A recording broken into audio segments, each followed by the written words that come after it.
New York Police Department in Brooklyn, North Narcotics Unit.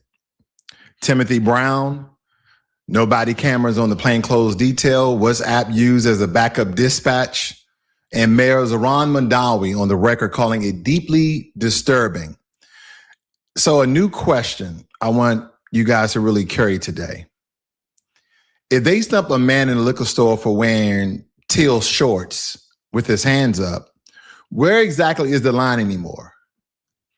Because I want you guys to really understand the tell of the tape here. April 14th of this year, last Tuesday to be exact, Cobble Hill, Brooklyn, around 6 in the evening, 2 detectives from New York Police Department, Brooklyn North Narcotics, on what they call an ongoing operation. An undercover officer had just completed a back cocaine from a particular suspect, so to speak. And the undercover calls out a description of the suspect accomplice: white t-shirt, green shorts.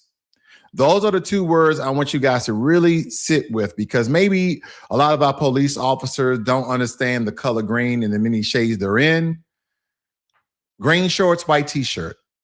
And is teal part of the green category? Maybe it is. I thought it was more blue than green, but there is a blend. But nevertheless, Timothy Brown walks inside this liquor store at Hoyt and Baltic. White shirt, yes. Green shorts, no. They were teal shorts. And in my opinion, green is very different than teal. He had matching, sneakers, white shirt, teal, socks, so to speak, matching hat, minded his own business. And these 2 detectives come in, walk up to him, no body cameras running, and we will come back to that because within seconds, they had him on the floor. The bystanders video starts. You see a fist to the ribs, a knee to the back, a drag through the shattered glass. The video runs 47 seconds before the bystander lowers the phone, because he wasn't the suspect. He never was. He had no drugs. He had no weapon. He was not in possession of anything illegal. And prosecutors, not an activist, not a defense attorney, prosecutors has already dropped the resisting arrest charge, because you shouldn't be even being arrested to resist, because there's nothing to resist when you are the wrong man. Here's another thing. Do police, if you resist arrest and you're not being violent though, right? You just kind of give him the sort of tug of war. Don't police know hand-to-hand combat or some sort of techniques that they could subdue you without punching you? Clip you up. It's 2 of them, right? One guy got your arm, the other one goes for your legs. It's 2 of you. But instead of doing something that's non-violent, like someone controlling his hands and someone grabbing his feet of an older gentleman, I'll just let you guys watch the video. I'll let you guys be the judge of that. I won't even give you any conjecture regarding it. Cops seen punching the person they are trying to arrest inside of a store in Brooklyn. The commissioner of the NYPD calling the video disturbing. Mayor Mamdani also sounding off after these images were released. Eyewitness News reporter Darla Miles live in Cobble Hill with his message tonight and where the investigation stands at this point. Darla? Well, Mike, we just heard from the woman who shot the cell phone video that went viral that prompted these investigations. And she said when she was in the store yesterday, first she thought it was so much commotion, she thought it was getting robbed. Secondly, she thought, well, maybe this guy is getting jumped by another person. And when she realized there were 2 NYPD officers involved, that is when she started rolling on her cell phone camera. She says the whole time during this bloody assault, the man could be overheard saying, "Stop, check my pocket. I'm a security guard. My kids are at home." This is cell phone video of 2 NYPD narcotics detectives wrangling with an unnamed man in Brooklyn. The guy, I can hear him say, "Wait, what's going on?" I know some people would just say, well, why was he resisting arrest? First of all, if you're just minding your own business, you're not a criminal, you're upstanding citizen of society, and 2 police officers approach you and then start attacking you, how do you even respond to that? Oh, by subduing, by listening to their commands. But before you even had a chance to understand what's going on, because there's a duty of police, is it not? Why am I being detained? Why am I being apprehended? Why am I being punched on, so to speak?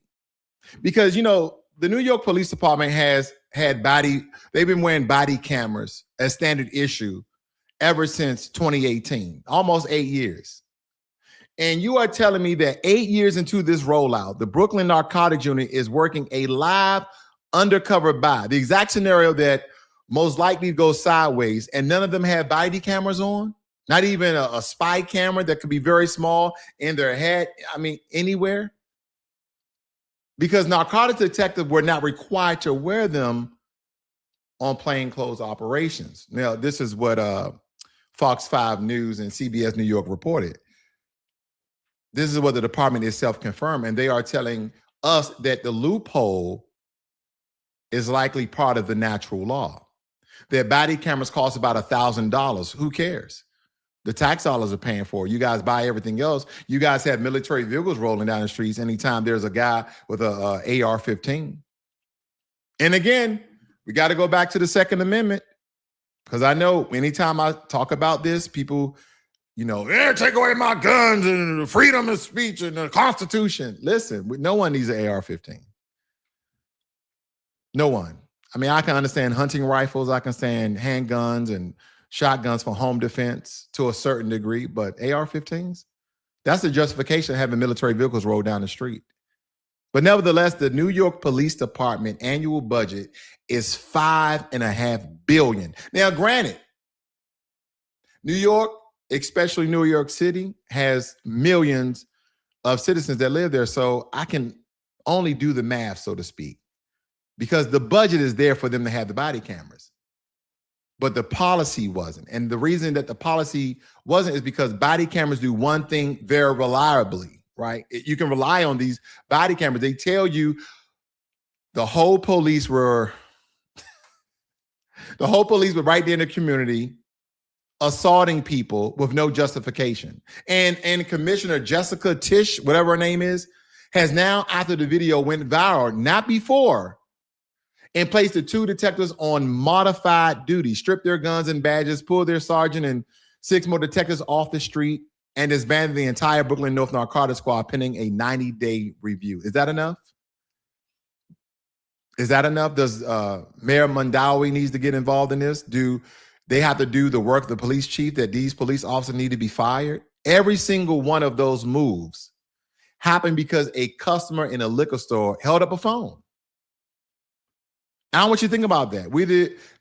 Did the establishment have a video camera? Are they willing to render it to the civil rights attorneys, the defense attorney of the assailant or the person who got plummeted by these police officers? The only reason why we know what happened to Timothy Brown is because a civilian did the job that the police department wouldn't do. That's the rule, not the exception, especially here in 2026. And furthermore, the next part should be on the front page of every law enforcement journal, I believe, in this particular, in this country, because I have not seen a single local anchor ask about it. When the detectives needed backup that night, they didn't use a department radio. They used WhatsApp. You guys didn't hear me, did you? I mean, when I travel, around the world, that's one of the apps that I use with my family back home, even with my, my wife, my son, whoever's traveling with me. We use WhatsApp, right? Because WhatsApp, other than China, we use, I think it was called WeChat, and we use another app. I think it was WeChat in China, but all around the world, everybody uses WhatsApp to communicate.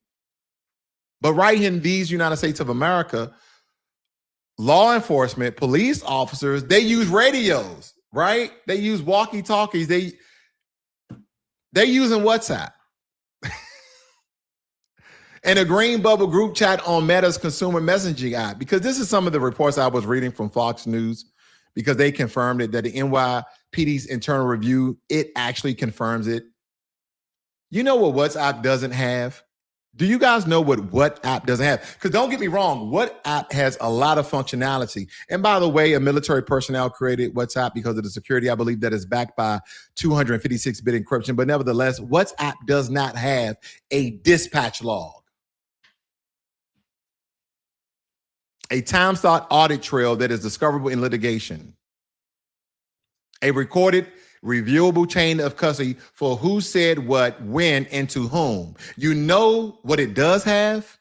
end-to-end encryption that can't be read by anyone else, right? No one has yet to, break the code of WhatsApp. Here's another thing. WhatsApp also have disappearing messages. A chat that can be deleted from both ends in 3 seconds. So as soon as you're in WhatsApp, right? And for you guys, I'm pretty sure most of you guys know what WhatsApp look like. I'm just going to show you very quickly in my travel app that I should have up nonetheless. If you guys are not familiar with WhatsApp, okay, that's how WhatsApp look, okay? That's how WhatsApp look without trying to share all my contacts. But nevertheless, they had these disappearing messages. So when you look at it, you read it and then boom, 3 seconds, 5 seconds later, it disappears. So if you're a defense attorney in New York City, representing any person arrested by the unit over the last 2, 3, maybe 4 years, the entire case inventory is in question, because if the communications that coordinate the arrest are not in some sort of audible file, video file, there is no way to cross-examine the arrest record. That is not making it up. That is the basic structure of due process. The question is not just about Timothy Brown. The question is how many prior arrests that unit ran. How many black men did they drag through the Rikers, 2 Rikers rather, without a body camera? And a group chat in WhatsApp during the dispatch. This is crazy. Officers did not say we're NYPD. They didn't say that we're detectives. They didn't tell him you're under arrest, put your hands behind your back. They just started hitting him. Abilene Moran can be overheard on the video yelling at officers as the man crashes into a shelf stacked with wine bottles.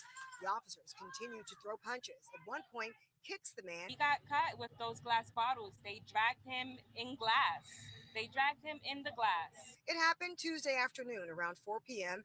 at this liquor store near the intersection of Baltic and Hoyt Streets in Cobble Hill, Brooklyn. I'm so mad at myself that I didn't throw my body against him to protect this man, The NYPD says the Believe me, sister, I understand the emotion, but you don't want to get involved. Now, I know a lot of times we want to get involved when we see our people being harmed. We see our people being assaulted. We see our people being hurt.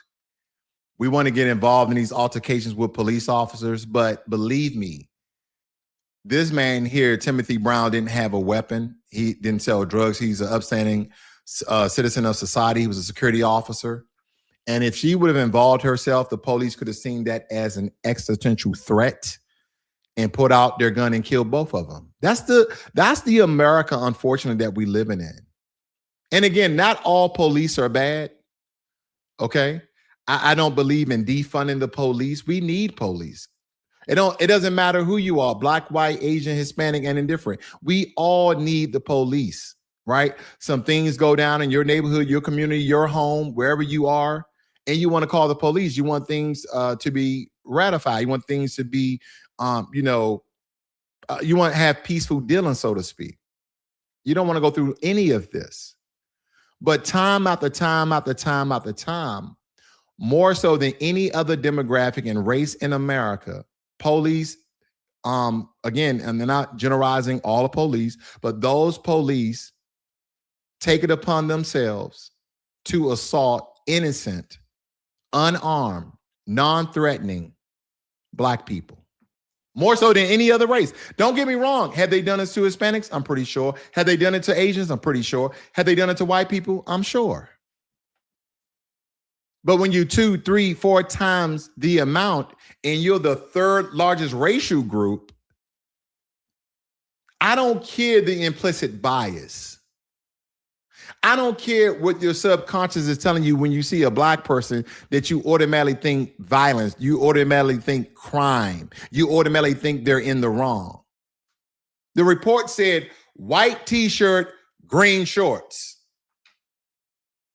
And I'm going to back this up for you guys because the other officer, I want you to see here in the picture here, the other officer in the picture had on green pants. So you telling me that these bright pants, see this gentleman right here? Those are green, those are dark green pants. and the other officer had on blue jeans. So you're telling me that you don't know that teal or bright blue or sky blue, I mean, it's a shade of blue, is it not? The color tears more on the blue family, in his opinion. Hennessy said, really? Yes, really. Mistaken identity. And here's another thing. You can look at the gentleman, tells that he's older. You can tell he's somewhat out of shape. And all that abuse that they took this man through here. This is crazy. Was this necessary? Was this absolutely called for? The NYPD says the two undercover detectives had just witnessed a narcotics purchase, and the man in the turquoise hat and shorts fit the description of a suspect. I feel like everybody saw police beating a man like it was a video from the 1950s or the 1960s. In 2026, these police officers are supposed to be under control. We are calling on District Attorney Eric Gonzalez to file charges the same way he would this black man on the corner or that Spanish man on the corner. Mayor Mamdani addressing the incident, posting, "The violence used by NYPD officers in this video is extremely disturbing and unacceptable." Yeah, let's see what Mayor Mamdani is going to do. Because again, he came out, and again, you see the quote here, said that the officers involved needed to face the full consequences of their actions. What are their full consequences?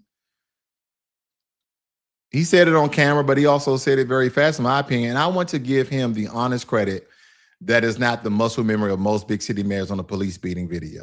Most of them wait for the union statement. Most of them wait for the political weather report. He didn't, he didn't wait this long to come out with this comment. Credit does not mean a free pass, by the way, just because I give him that, because the test is not the press conference. The test is what the administration does over the next 90 days, because what we understand as black people in this country, or we should understand, whether it be from the Republicans or the Democrats or this Democratic Socialist of New York, doesn't matter. Words mean nothing without action. Because the question is, will the detectives be fired and not just reassigned like they do, where you're in the 83rd precinct, we're going to just move you to the 87th precinct where people don't know your face? Or will they be fired? Will they be prosecuted for assault? You mean to tell me you have an unarmed, out of shape, older black guy? And again, by the way, just got to point out that one of the police officers looked out of shape as well. But nevertheless, you guys know takedown techniques, hand-to-hand combat. You know how to seduce someone. I mean, there's a multitude of different things they could have done. I don't mean choke him, but one could have controlled his arm. Some would have slid to his leg and did a takedown. Put the cuffs on him. It's two of you against an older, out-of-shape black guy. He was strong. Black people are strong. I'm just giving you some of the possible excuses that they might say. Will the Brooklyn Review, the Brooklyn North Review, be handed to a civilian oversight board with subpoena power, or will it be handed to an internal affairs shop that is going to grade its own homework? Because we know we can't take this to the federal government anymore, because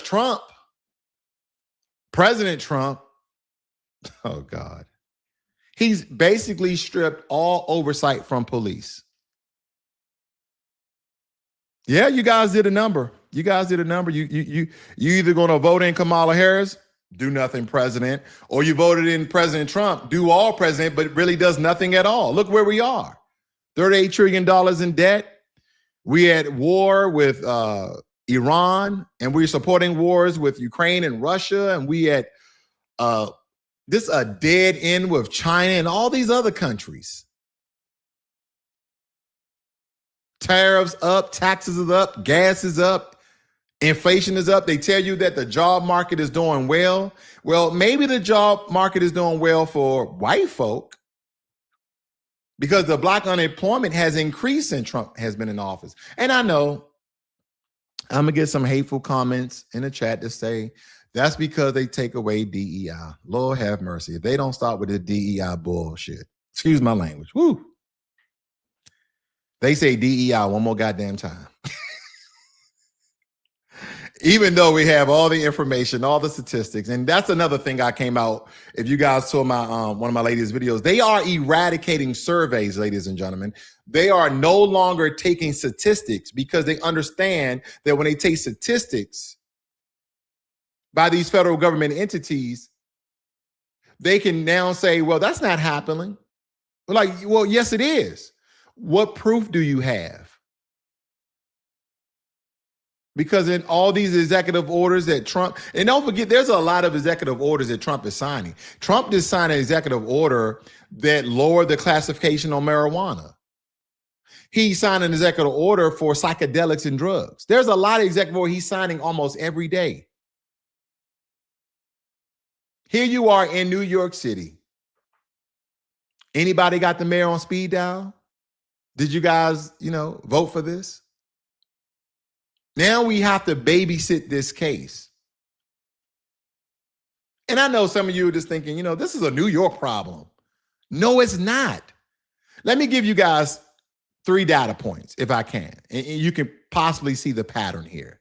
7 U.S. cities in the last 12 months have had sitting prosecutors drop charges on black men because the arresting officer lied on the arrest report.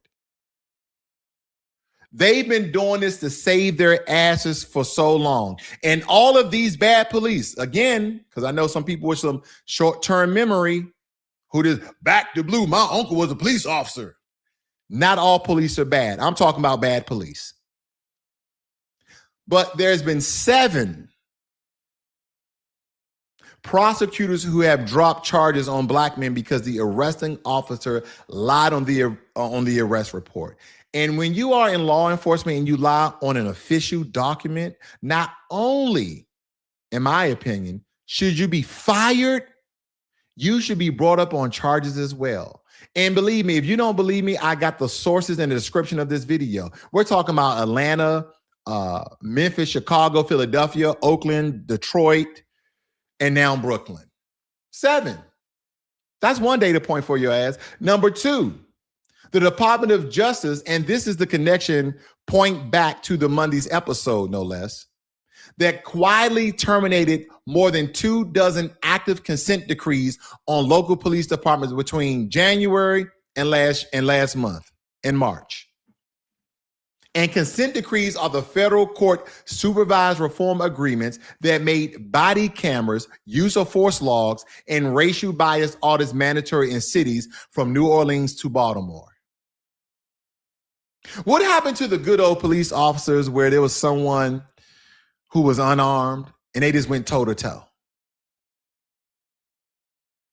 No, I know a lot of people, especially black people, we feel like we getting jumped by the police. Is 3 of you, is 4 of you, is one of us.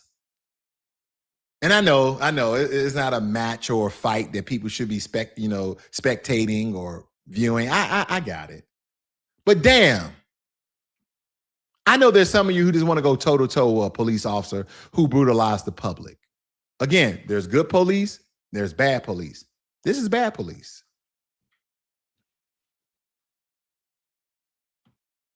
And they should really make this mandatory in cities across the country, whether it be New Orleans to Baltimore. Some of the biggest ones in this country got shut down they really got shut down this cycle. They removed that federal scaffolding and you get exactly what Brooklyn looked like last week. Not because the cops got worse, because the leash is gone. In my opinion, even though with the consent decrees, they did something, right? It was something, but police have always been off the leash. Here's another problem that I think that we have in policing. When we're talking about the internal order of police, have you guys noticed that the police don't police the police? Again, have you noticed that the police does not police the police? Because when I was in, whether it be the Marine Corps or the Army, when I was in those services, we had an obligation to take care of our body buddy. We had an obligation to take care of the warrior on the left and right side of us. We had an obligation to take care of the men in uniform that we served with. When they was making dumb decisions, we stopped them. And if so, we physically will put our hands on a service member to stop him from making a bad decision.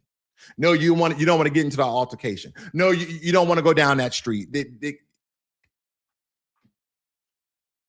But instead of doing this, it's almost like they feed into each other's criminal behavior and act out the same atrocities that the other person is doing. Because when you look at and this is point 3 I'm going to make. If you look at the 2025 FBI Uniform Crime Report released this spring, they logged a 17% rise in police use of force incidents against Black men aged 18 to 34 over the prior 12 months. 17%. Wait a minute, who's in office? Trump. What did the vice president of these United States say? You don't have to apologize for being white anymore. Well, Trump gave HBCUs $500 million, then he cut Title III.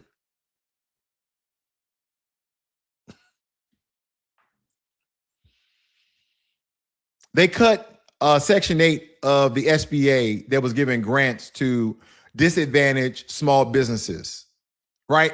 And it's not race related, because I just showed a story on that particular video that they was giving money to white businesses in Alabama because people thought that was DEI. And I keep telling people, any legislation that's passed has not been race-based.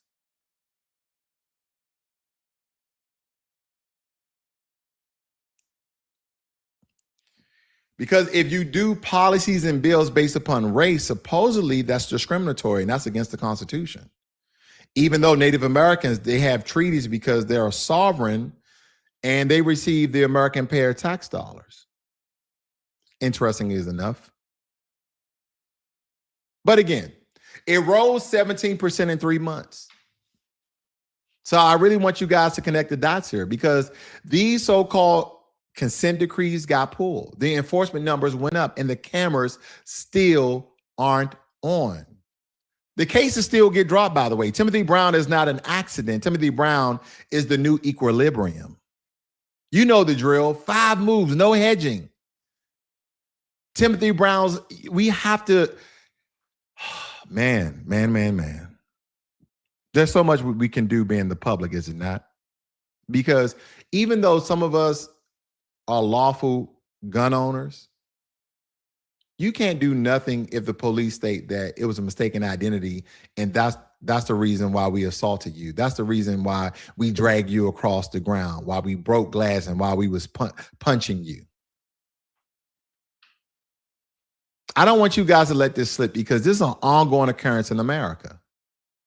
One of the biggest cases that reached the entire world was George Floyd. And regardless of what people think about George Floyd, and he did drugs, and the coroner report came out. Because here's the thing, George Floyd was just fine going to his car. But there was an intervention, there was an arrest, supposedly behind a fraudulent or counterfeit $20 bill or something on those lines. I could be getting my stories twisted, because I'm just thinking about, no matter what happens to Black people when it comes to police, there's going to be people that give excuses for it. Black people too. So what's the excuse for Timothy Brown? He resisted arrest. He wanted to know why he was being detained. And instead of doing that, they just wanted to brutalize our brother. That's what they wanted to do. Out of a store in Brooklyn. The commissioner of the NYPD calling the video disturbing. Mayor Mamdani also sounding off after these images were released. Eyewitness News reporter Darla Miles live in Cobble Hill.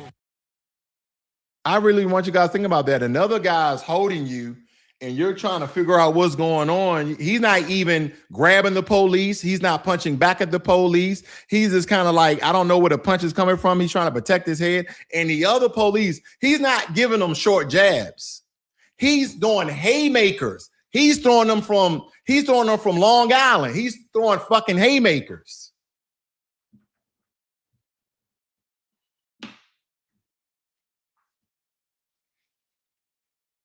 I don't want law enforcement to act in this manner. But if they're going to act in this manner, and do things unlawful and assault people, no matter who they are, and assault people. I want them to be those two officers somewhere where I grew up. And I know some people right off the top of my head. Let them fucking police officers go in some of the neighborhoods I went to. No guns involved, and go hand to hand. We'll see what happens. I'm not trying to say attack the police, ladies and gentlemen. I'm not saying that. But I think some of these police officers, because they seem like they go on a power trip, do they not? They go on this power trip, and they just need a little taste of their own medicine sometimes. But nonetheless, I want you guys to tag the story. Don't let the story slip. Names that got said stay in this political bloodstream. Names that don't become footnotes. And if you live in the 5 boroughs, call the mayor's office, not the CCRB complaint line. Those are the formal channels, and those are very slow. Call the mayor's office and ask 2 questions. Will the detectives be fired or reassigned? Will the Brooklyn North cases be independently reviewed? Get the answer on record. Because if you live anywhere else, pull up your own city's body cam policy tonight. Google your city's plainclothes body camera policy. If plainclothes officers are exempt, you have a city council meeting to show up to. That's another thing. We have to become more involved, unfortunately, in politics. Because those people who want to strip policies from law, they're the ones showing up to these city council meetings. And those who are being harmed by the lack of policies, or because certain policies are in place, we're not showing up to city council, and we need to. We need to know what the hell is going on. Because you know what? It doesn't bother you until it affects you, right?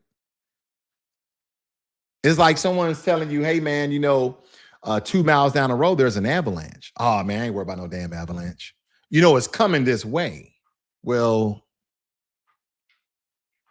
because believe it or not, ladies and gentlemen, most body cam loopholes are written at the municipal level. And your city member is voting on them, I believe, in June at these particular budget hearings. And I tell you this, support Timothy Brown's legal team. His family has not yet named a firm publicly at the time of the screen, and probably Ben Crump, the ambulance chaser, unfortunately. But nevertheless, I guess the family can get some money after the family member get this butt whooped and he didn't do nothing wrong. See, he should get the bag and they should be in jail. That's just my take on it. But definitely we need to vote. We need to really vote in off-year judicial and prosecutor elections. The district attorney who dropped the charges against Timothy Brown did that because a camera and a video and public pressure caught it. Just think if this wasn't caught by, the sister's body camera. What that tells me is that the next Timothy Brown DA might not have that. The local prosecutor elections this November in more than a dozen major cities are on the ballot. Know the name, pull the lever. Think about this. If there's no body cameras, the city prosecutor, the state prosecutor are going to take the police officer's word over yours. That is why body cameras are so important. Because this particular narcotics unit, they would like to believe that disbanding this unit is a victory. I'm not going to take that from anybody. But a disbanded unit with 8 cops that has been redistricted to other areas, to 8 other precincts, same guns, same attitudes, and same WhatsApp group chat. This is not accountability. This is a rotation.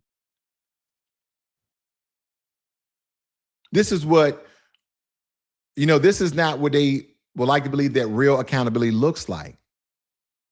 Real accountability looks like people getting fired, charges being trumped up on these people, convictions, civilian control, and body cameras you can't turn off on the plainclothes detail. I said this before. They need to have body cameras that police officers have no intervention with. Just the way if you get an ankle monitor, right? The only way they can get that damn ankle monitor off is they cut it off, but they can't, you have to take a master hacker to open it up and rewire to have it ping at the same location you're at. That's what those body cameras. They shouldn't give the police officers latitude to turn on and off their cameras. Absolutely not.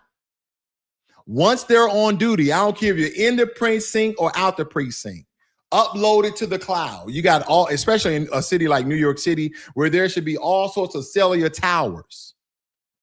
Have it upload and backed up into the cloud. They can't do nothing with it. What they can do is block it. And that would be deliberate. And anything they say would be dismissible in court because they block their body camera. But don't give them the latitude and freedom of turning on and off their body camera. But that should be the standard, in my opinion. Anything else is choreographed. Timothy Brown walked into a liquor store in the wrong color of shorts. Teal, not green. He walked out on a stretcher, ladies and gentlemen, and we owe him more than a effing hashtag. We owe him a fight. And a fight meaning go to your city councils and make sure this BS don't happen in your city. You guys have a great weekend.